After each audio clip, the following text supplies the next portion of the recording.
Hello，大家好，欢迎来到未来资本的播客电波未来，我是你们的老朋友 Wendy。那氢能呢，被称为21世纪的终极能源，但要让绿氢真正平价，其实还有很长的路要走。那在这条产业链上，有一类企业默默做着最底层、最苦的工作，他们虽然不站在聚光灯下，却是整个行业降本增效的关键密码。那今天我们要聊的呢，就是这样一家企业——深水科技。他们专注 PEM 电解水制氢最核心的材料膜电极和催化剂，把一的载量降到了行业领先水平。让我们先介绍一下今天的嘉宾，深水科技创始人 CEO 王新磊先生，欢迎您做客电波未来。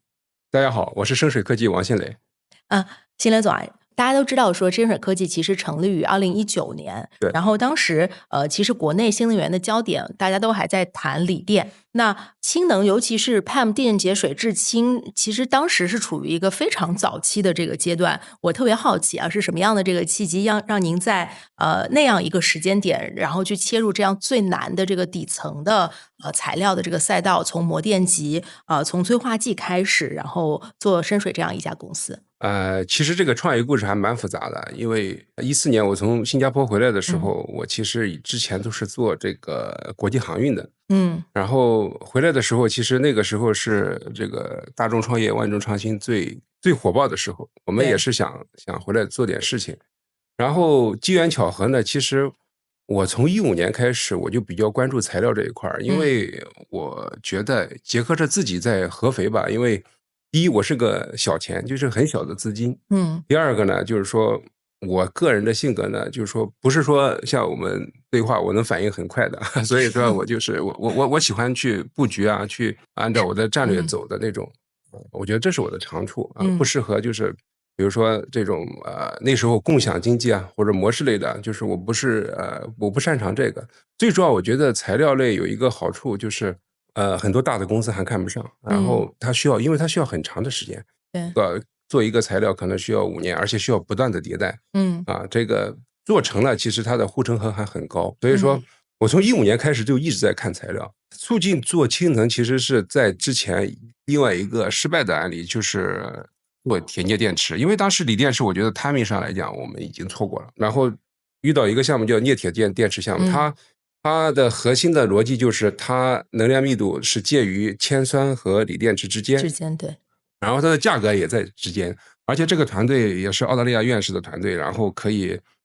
把能量密度从60做到120。我当时考虑的就是替代铅酸电池，因为它更环保。对，但是种种原因，这个项目失败。但是尽调的过程中呢，其实我又把能源类的又翻了一遍，我觉得氢能这个失败的时候，我第一反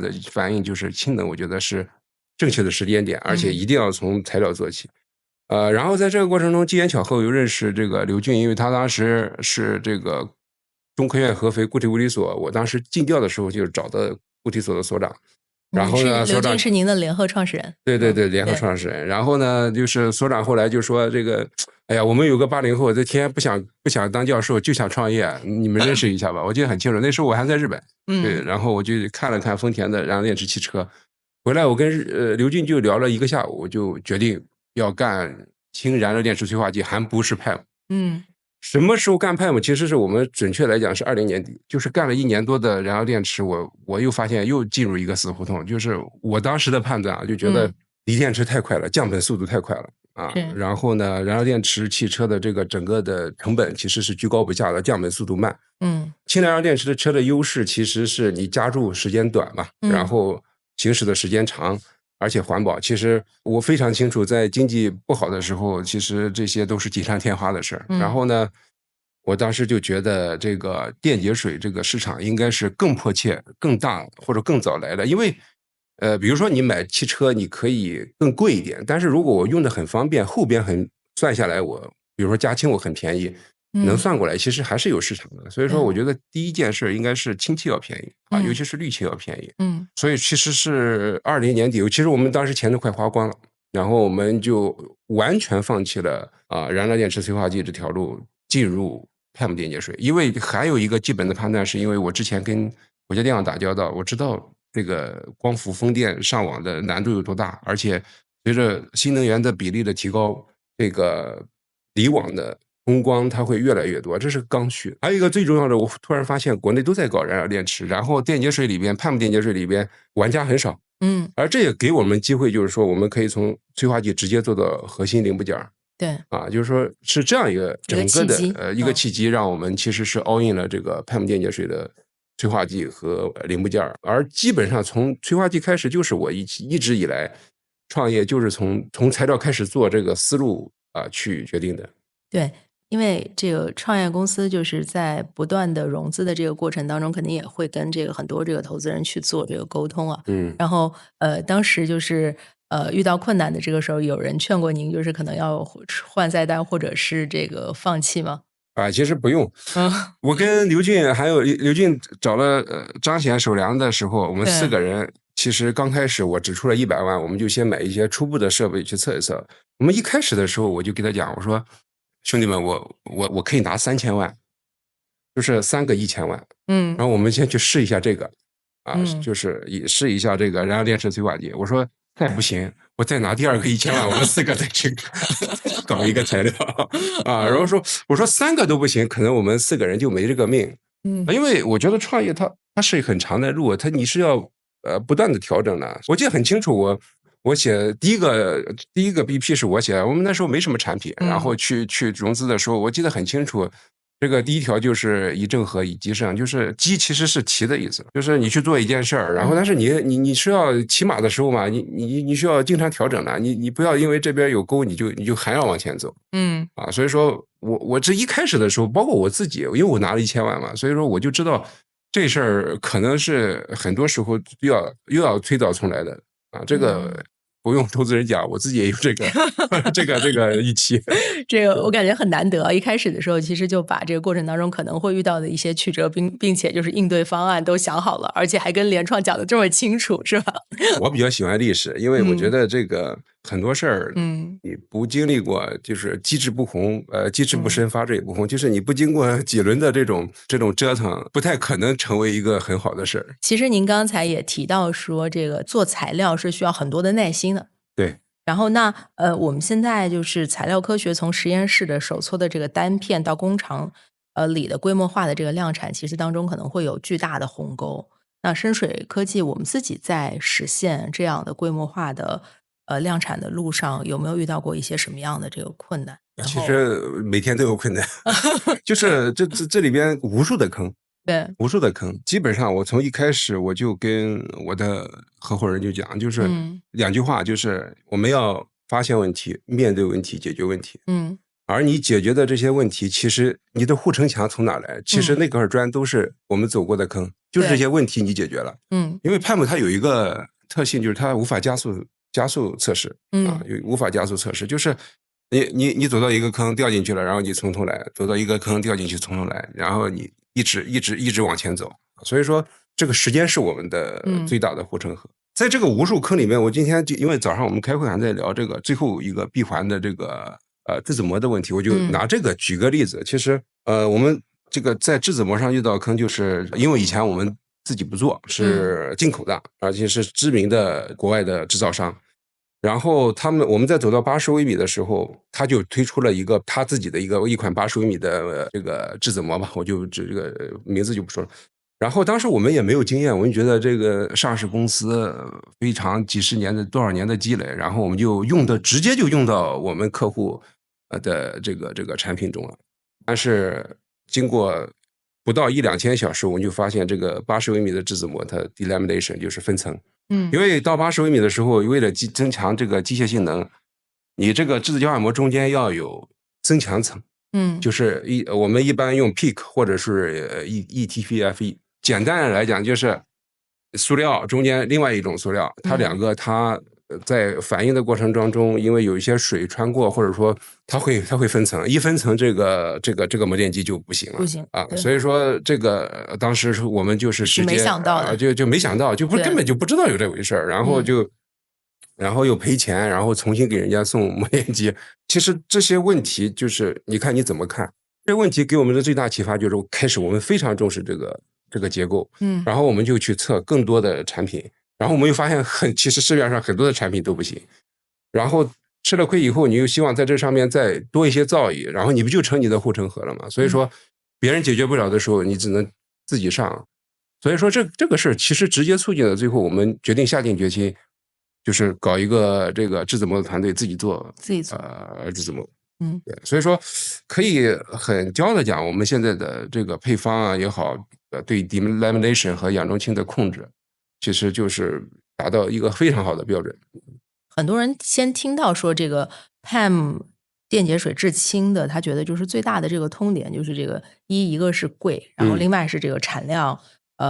这个特别少。对，然后那这个前一阵子我看到有一个这个报道哈，说就是我们新一代的这个 PEM 的膜电极，然后把的载量降到了这个0.6毫克每平方厘米。对这个就是能不能跟大家解释一下，这个是一个多少倍或者是一个什么级别的这样的降低？然后因为我们有一些听众可能他也没有太多的这个化学方面的材料方面的这个基础，那能把这个材料能把降到这样一个载量的话，就是难度它到底是在哪里呢？我先说这个，从你刚才讲的就是这个问题就是贵和少对，就是 PEM 它最大的问题就是贵嘛，第二个就是贵金属焦虑，就是你说这个其实是铂的这个衍生矿，其实我们国家几乎不产，对然后世界上70%以上的都在南非然后其他在俄罗斯或者加拿大这些国家，然后PEM 上用1，那你怎么去解决这个问题呢？其实就是很简单，你用的同样一块膜电极，比如说我们一般都是以平方厘米单位，就这么大，然后你用的越少其实效果却不能减。最重要是，其实第二句话就是效果不能减，就是你的寿命效果不能减，但是成本要低。对，效果不能减，成本就是你还要用的少，那怎么办呢？其实也很简单，在电化学里边，电化学反应呢，基本上就用表层的前几层原子。所以说，虽然我们是纳米材料，就像怎么讲呢？就像汤圆一样嘛，你外边吃外边，你里边的你把它换成别的东西，然后但是你必须是全包裹，而且还用的少，这就难了。我们现在做到什么程度呢？就是说，你看到的0.6，其实2年前我们就做出来，然后我们需要大量的验证，而且还得跟最新的膜电极的技术匹配。对，我们0.3、0.4其实已经在验证。可能在1-2年内就推出。其实我们现在能看到0.1，但是0.1以下，这个就是科学问题了。这个暂时我们还看不到。所以说我还是那句话，其实最重要都是第二句话，就是你减少没问题，谁都会，你就你用的越少就好了嘛。但是最重要的是，成本低，在你最新的一代里边，你还要你的性能和耐久不能受到重大影响可能会5%、10%，我相信大家都可以接受，但是不能有重大的影响，这是最难的。这个刚才我们讲到了这个 PEM 哈，我们其实也注意到深水在 AM 上，这个它也是有很深的这个布局的。那您能不能跟我们解释一下，目前我们主要有哪些的这个技术路线？然后不同的这个路线在未来的市场的这个格局可能会是什么样的？其实我们只做 PEM 跟 AM，ALK 我们是不做的，因为它是另外一个体系，而且我们判断就是说滤清它的主要的成本其实来自于电，第二才是设备带来的，包括土建这些成本。明白。这个电呢，如果说你是恒流的，就是过往的电，它是稳定的，而滤清它最终其实是化工冶金这个行业的话，它是对价格非常敏感的。就是说你如果是过往的电，我认为第一它不是叫滤清第二它没有前途，因为过往的电是非常昂贵的。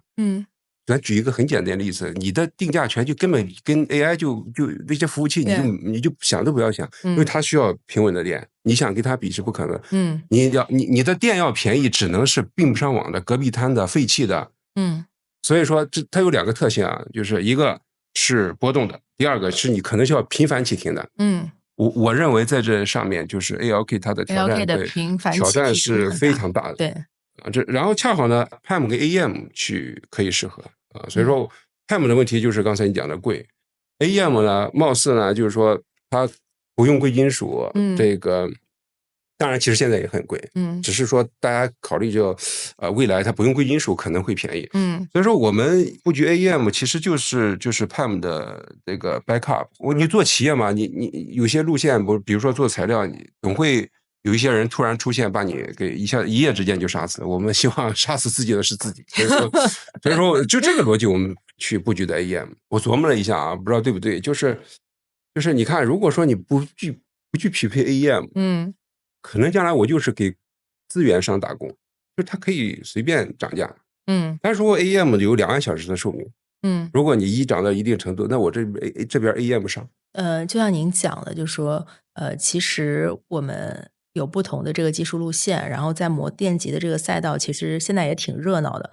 不仅有一些这个老牌的国外的一些巨头，然后国内其实也有很多的科研院所，然后自己孵化企业去做这个事儿。甚至就是有一些光伏的这个巨头，它也在跨界去做这个氢能。那其实作为一家还比较年轻的创业公司啊，当然您其实是有很多年的这个创业的这个经历的。那您刚才提到的深水，我们自己最核心的护城河，或者是我们的核心的这个能力，到底您觉得应该是放在哪里呢？是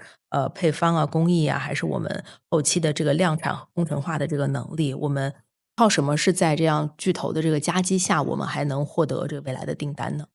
其实也简单，就是你船大有船大的缺陷，船小有船小的这个优势，对，你可以更灵活、更激进嘛。对，所以说，比如大公司很多时候它一定会大处入手，比如说大的设备，比如说我们这个行业，它一定会先从大的系统、大的电液槽开始的。那像我们这种小创业公司，那我就从最小的材料开始，开始往上。所以说我们这个也是我们一开始从材料入手的一个原因。因为材料上呢，其实我们的机制肯定会更激进，就是我可以容错，可以激进，因为我没有上市公司上市业务季度报这种压力，我可以不断的失败，不断的去挑战自己。所以说我觉得不融合还是那句话，从材料开始吧，从一个材料做好，你去做其他的材料，比如说催化剂做好，你做质子膜，制作膜做好以后，你去做模电机这个核心零部件的时候，其实你的护城河就是你的底层材料就很深了。还是一个原则，就是掌握所有核心的材料。核心的材料做成核心的零部件以后，它们之间还有一个匹配的问题。这个匹配的问题是最花时间的。对，就是需要你不停的去测然后这个其实这个时间也是一个很大的，时间对大家都是公平的。对，先生都讲的特别好，就反正巨头有巨头的打法，我们也有我们自己的活法，然后是把这事儿能够做得更好。那其实我们也知道说，硬科技这样做 B2B 的这样的这个公司，其实您刚才说有非常长的这样的验证的这个周期。那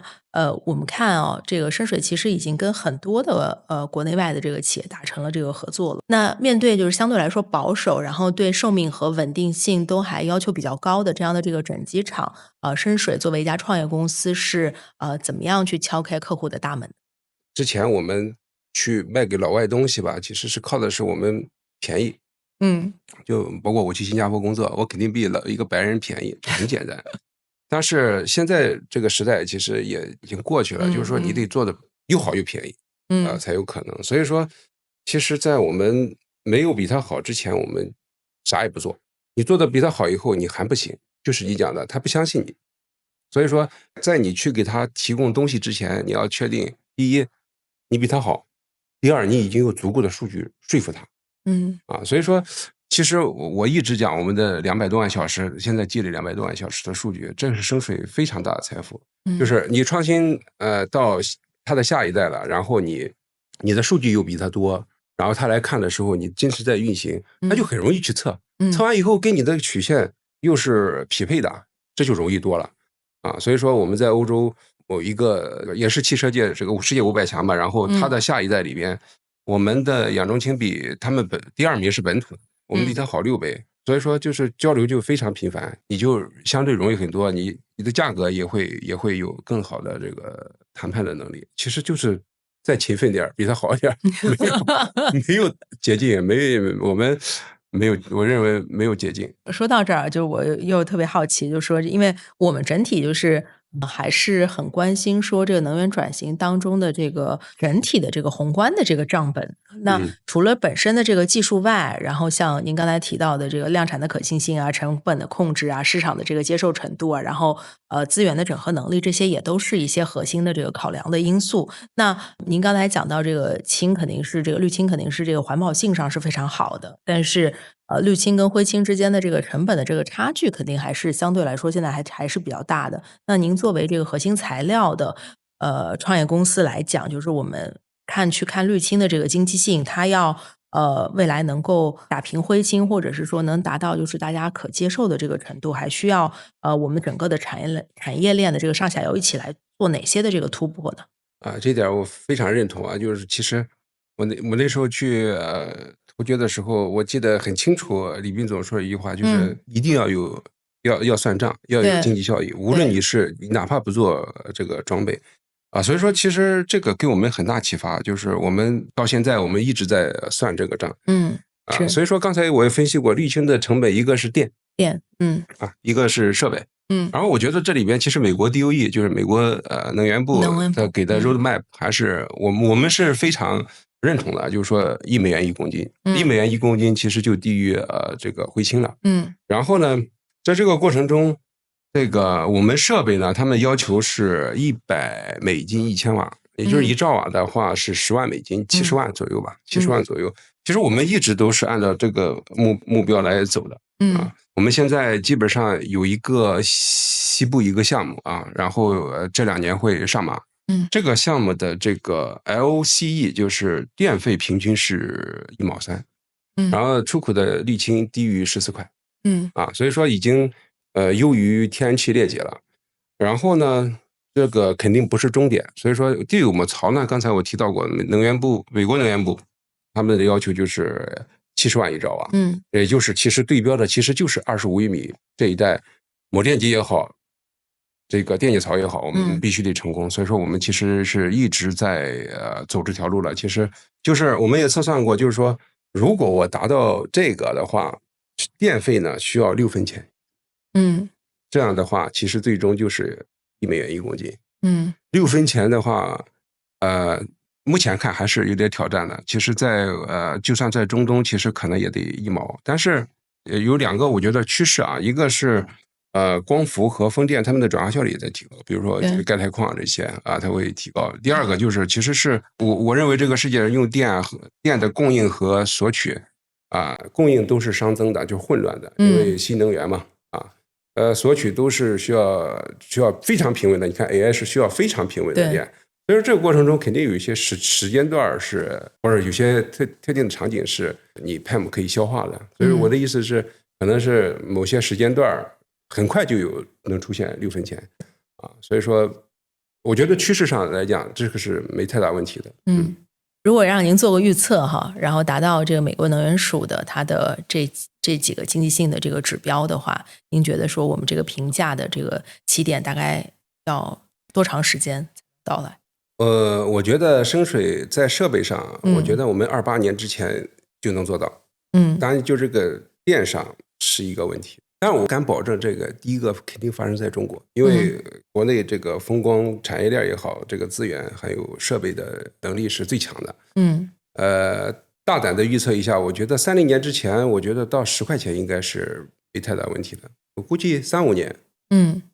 3-5年的这样的这个时间。对。那其实在国内的这个氢能的产业链，我们也知道说有一些就是还是比较依赖就是国外的一些进口的这个材料。然后我特别好奇深水在推进我们这个全站的这个国产化上就做了哪些的这个事儿？您认为说什么时候我们的这个中国的这个企业能像中国的锂电一样去掌握全球的这样的定价权？ALK 我觉得其实中国已经掌握了。对然后 PEM 和 AM 呢，AM 先放在一边嘛，我觉得比较久，因为尤其是膜的路线上。对。就 PEM 来讲，我觉得现在催化剂我们是自己控制。然后质子膜呢自己控制。这样的话，其实 PTL 现在我们也自己控制，碳质也是国内生产，其实就国产化率已经很高了。但是有一个问题就是PEM 的数值的问题。有一说一，国产也有很多数值。但是我们现在就是比如说我们做的质子交换膜第一代还是用进口的树脂，但是我们也在测评国内的树脂。目前来看的话，浙江一个企业其实做的还是很好的，就是但是这个验证需要时间。就是说，如果说树脂我们也能国产替代的话，我觉得这里边其实我们就没有任何的依赖。我觉得国内在这个滤清的装备上拥有国际的定价权是早晚的事。早晚的事。因为我们刚才讲到英科技的这个创业其实是一个非常考验心智的这个马拉松，因为你需要很多这个底层的这个创新嘛，也需要这个去穿越这个行业的冷暖的周期。那我听朱元总说，您平时这个特别爱读《道德经》然后公司的这个名字其实也很有意思，叫深水然后做的是我们这个电解水制氢的这样的事业，然后能跟我们说您的这个创业的这个哲学有没有从这个道德经里边获取一些营养以及说我们公司为什么是要叫深水，这当中有没有一些什么样的联系呢？其实也就喜欢读一读吧，然后因为道德经它就里边有一段就说水嘛，上善若水这一段嘛，然后他就觉得水的这个德行是最接近道的，所以说我认为也是这样的所以说我就比较喜欢这个叫水的这个公司，比如桥水还有浑水对我基本上我的人生哲学或者说管理的底层的逻辑基本上都来自于这里，或者道家的思想因为道家不光是道德经嘛，包括孙子的然后包括一些庄子的一些理念吧。对伴随着公司的这个成长，您的心境在和管理哲学上有没有发生一些什么样的这个改变？遇到难的事情的时候，是什么东西给了您指引？比如说管理思路的转换，就是以前总觉得就是我要去带领去 lead， 然后其实道已经不是这样的，就是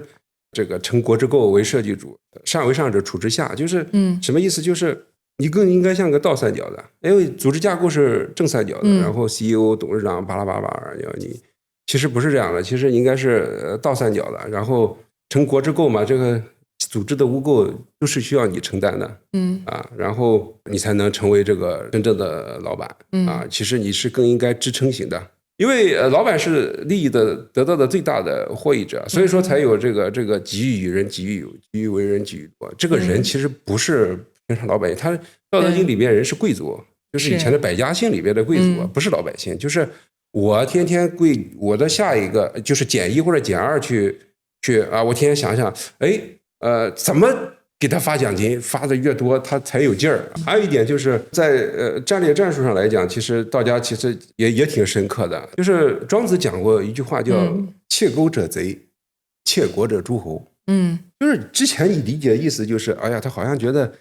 老百姓就偷个镰刀就得坐牢，然后这个诸侯反正你尔虞我诈，你封王成王败寇，完全不是这个意思。他讲的意思是什么意思呢？窃钩者贼就是你去偷别人东西你的确是要坐牢的。窃国者侯是什么意思？就是你到了这个层次，你如果做的事不合于道，其实就是你在给别人做盘菜。秦朝对吧？立国90多年，他其实是没有符合当时这个平民老百姓需求，过于苛政，然后被汉朝直接就一锅端了，然后前后延续400多年。其实就是这个创业这种例子比比皆是。如果你不合一道，你现在所做的一切，今天包括我有可能炒的菜都是别人吃的，你培养的人，你攻克的技术，当了别人的黄埔军校。对，其实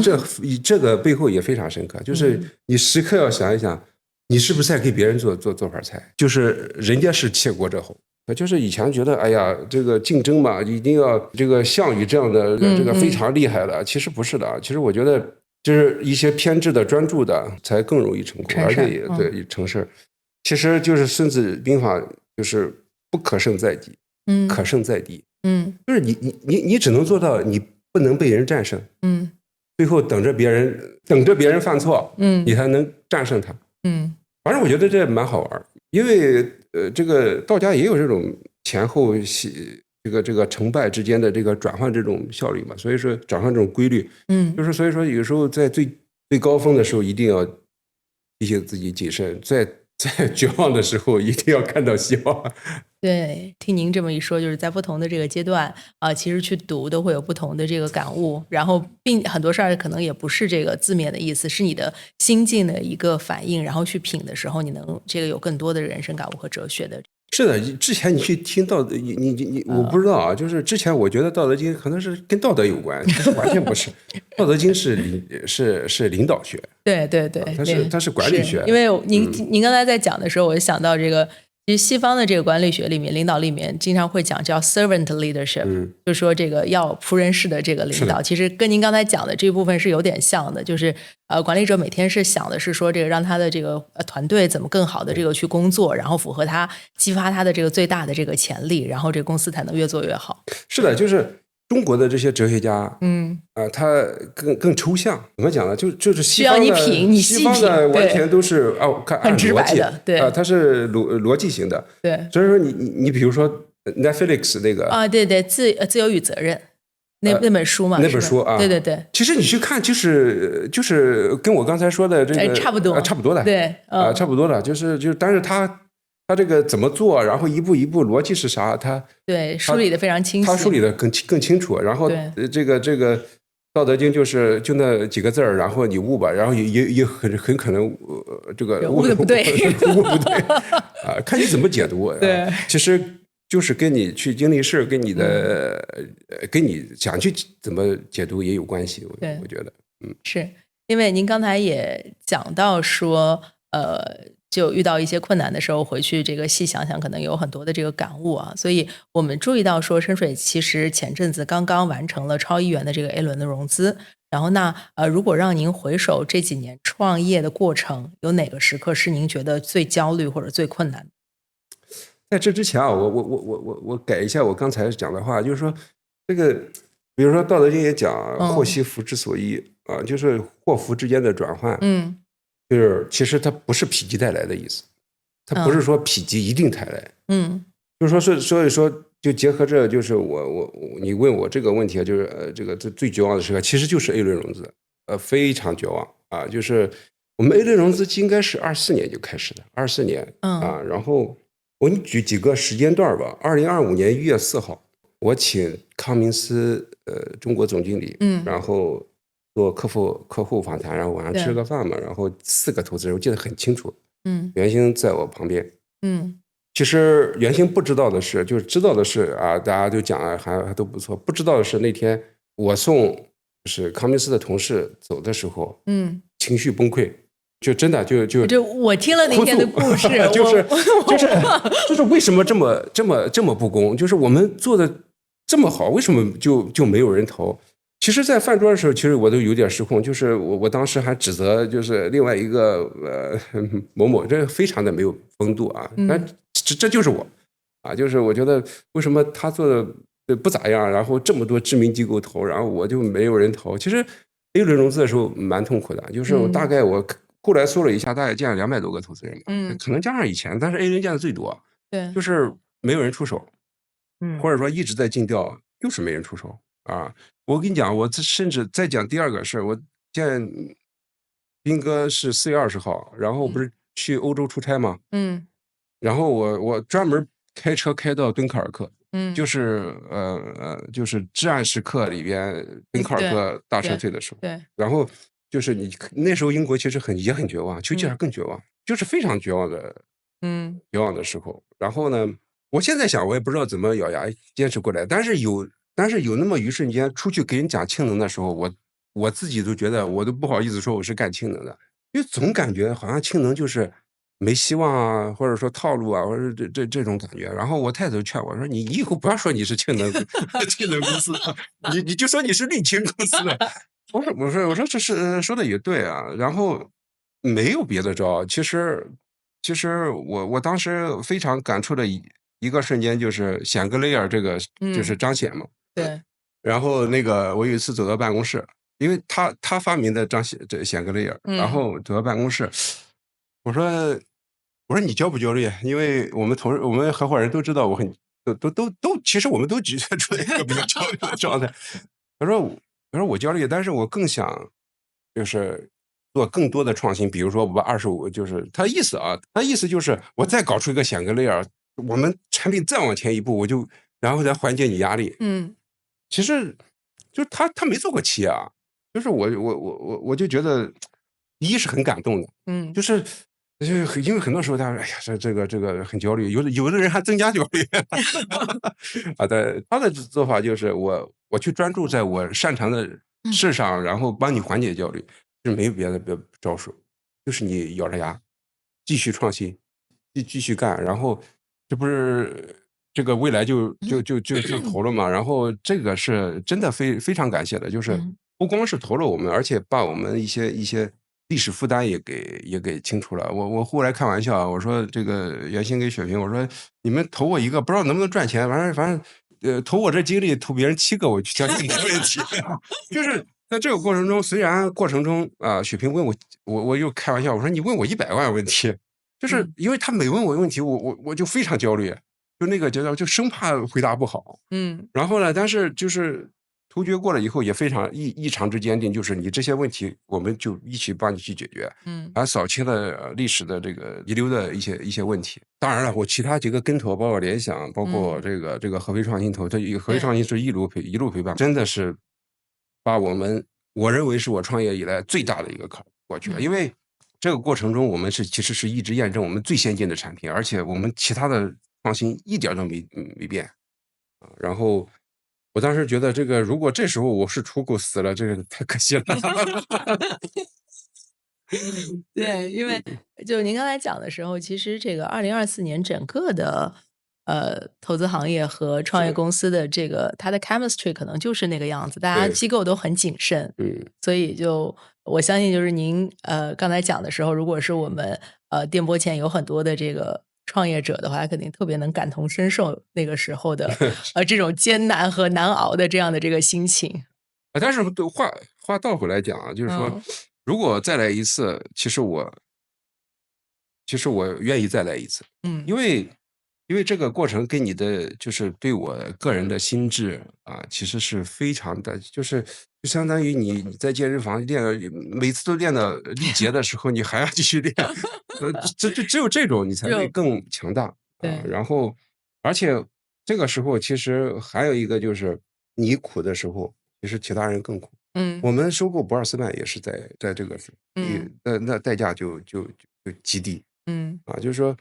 这个时候，就是如果你还觉得你做的是对的，这时候出手，你的收益也是最大的，跟这个股票的一样的。所以说，我就不停的签字担保去银行贷款，我就要把它收购回来。回头看看也觉得这个也是在问你自己，你做这件事的定力有多大的时候。就我还记得说，这个当时访谈的过程当中，我们可能也问到，其实团队当中还是有一些不同的这个声音的，然后但是您还是非常的这个坚持。是的，对，这个就是以终为始的话，你想清楚就得干。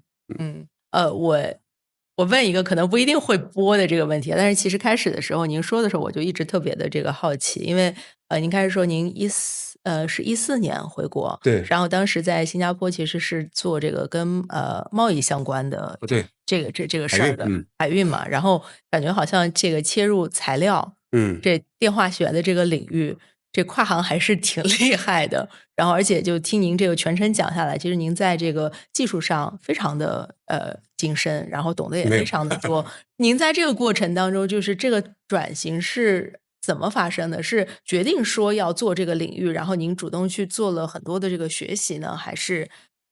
这个因为对这个领域感兴趣，然后这个才决定做这个领域？我觉得就包括创业，我都没有说就是非常宏大的这个叙事啊，因为我河南农村的，我就根本不知道做企业是干啥的，是怎么赚钱的然后这个为什么去搞材料了？其实跟我读硕士期间，我就觉得这个没事干嘛，然后我就去外边找了个工作，这个工作是一家日本的财产保险公司，当时也曾经是世界500强，然后做理赔，然后做理赔呢，我就经常去就是日本的这些工厂比如举几个例子啊，就是佳能， Olympus，本田，就是然后我还要去做理赔嘛，理赔就是比如说你今天损失10万，然后出去折旧以后，然后它现在还值多少，你这个10万也要折旧的，所以我就经常拿到日本企业中国的资产负债表。当然了，这个现在我没有这披露任何啊，就是这里边我就发现一个问题，我说这玩意儿这个机器怎么这么便宜？然后后来我才发现，其实大多数是在日本用了20-30年的机器，残值进来的，所以说我也赔不了多少钱，经常赔不出去钱，赔不了多少。然后呢，就是这个背景其实就是中国的材料其实是很羸弱的，就那个时候我就知道中国材料很羸弱的，然后在新加坡的时候，这个国内的4万亿啊，经济起来，然后成为全世界最大的买家，我观察完就是，包括互联网都很强，其实就是材料很羸弱，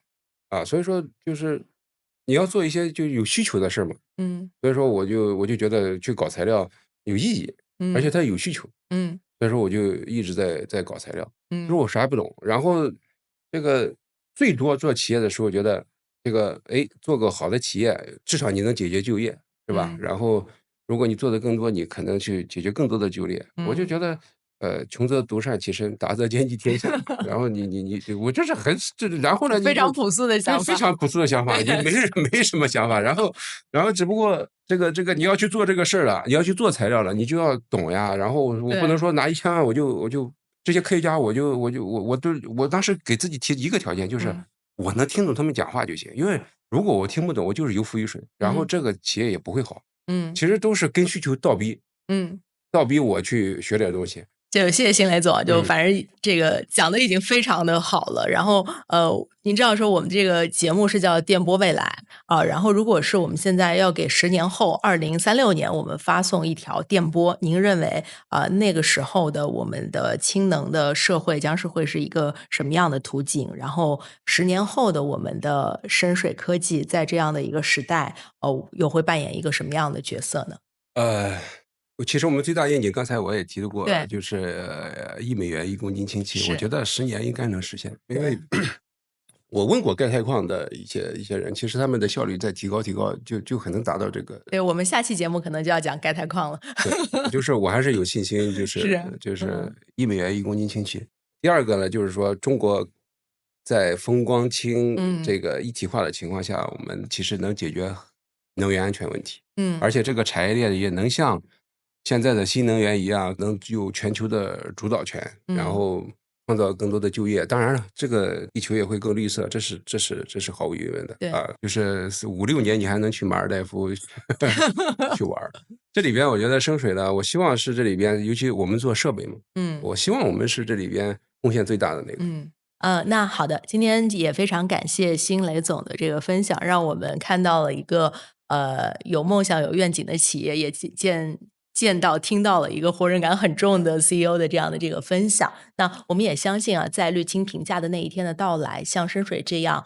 默默耕耘的企业一定会被更多人看见，也希望深水在未来的氢能社会的蓝图当中能扮演越来越重要的角色。那再次感谢辛磊总做客我们的电波未来。谢谢温迪，谢谢未来。好的，最后感谢各位听友收听我们的电波未来，我们会持续邀请不同领域的投资人、创业者以及行业专家来跟大家分享关于未来的洞见，也欢迎各位听友在 New Radio、小宇宙、B 站、喜马拉雅、苹果播客等平台订阅我们的栏目，在电波中听见未来。下期节目我们不见不散。